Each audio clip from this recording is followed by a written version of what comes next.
approcher, la lumière est mon sauveur.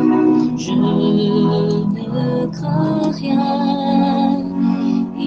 Il est mon rempart et mon ferme soutien. De qui pourrais-je avoir peur? Shalom. Today is our Bible Nugget number 45. It comes from Job chapter 5 from verse 17 to 27. But before we read, here Eliphaz kind of explained to Job that chastisement, punishment comes from God, and it is a message from God, and it must not be despised. This is what he says. Behold, happy is the man whom God corrects. Therefore, do not despise the chastening of the Almighty. For he bruises, but he binds up. He wounds, but his hands make whole. He shall deliver you in 6 troubles. Yes, in 7, no evil shall touch you. In famine he shall redeem you from death, and in war the power of the sword.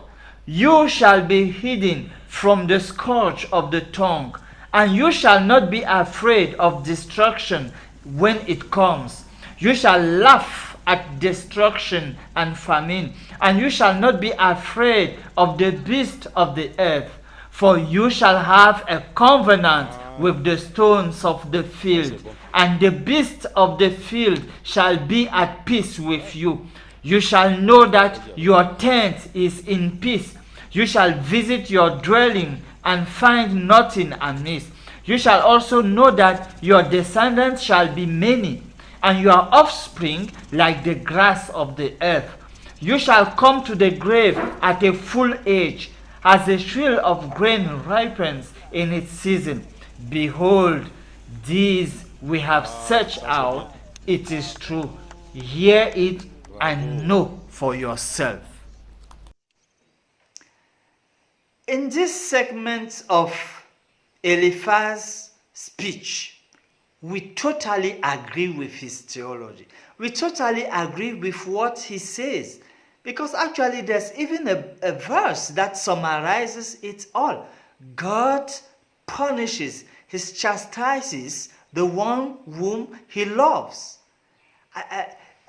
Eliphaz is trying to explain that really correction mortifies corruption in the hearts of those he loves, in the hearts of man, so that man will now come back to God. So the reason why God allows punishment, chastisement, is to correct what is evil in human being. That is what Eliphaz is explaining, and is a way for him to tell Job that, look, just accept the punishment and prepare yourself for the restoration with God. That is what Eliphaz is saying. And he uses an image that we see in surgery, that actually, the Lord, he wounds, and at the same time also he heals. And as we know in surgery, at times wounding, putting a wound is part of the treatment, because it will be the way to actually bring treatment. As we said, the only thing we won't agree with Eliphaz is that contextually he is applying it to Job. But as we know, punishment is part of the discipline. Suffering is part of the discipline that God uses for human beings, for us. And we have a promise that actually goes in that regard in 1 Corinthians chapter 10, verse 13. It says, "No temptation has overtaken you except such as is common to man. But God is faithful, who will not allow you to be tempted beyond what you are able, but with the temptation will also make the way of escape, that you may be able to bear it." God doesn't want to destroy you.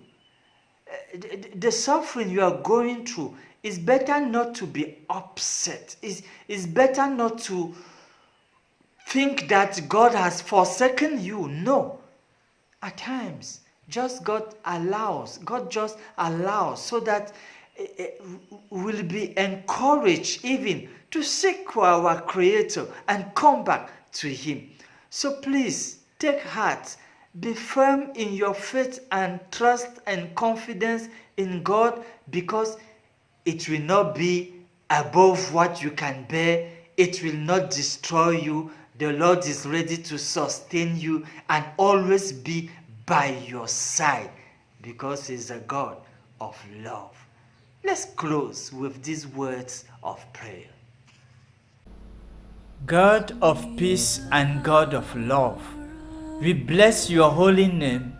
We come to you so that you help us to love the sick and provide care out of principle and not based on any merit.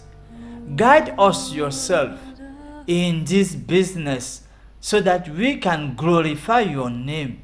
It is our prayer through the merits of Christ. Amen. Âme espère en l'Éternel, mon âme espère en l'Éternel, qu'un chant s'élève au Dieu du ciel, qu'un chant s'élève au Dieu du ciel, mon âme espère en l'Éternel.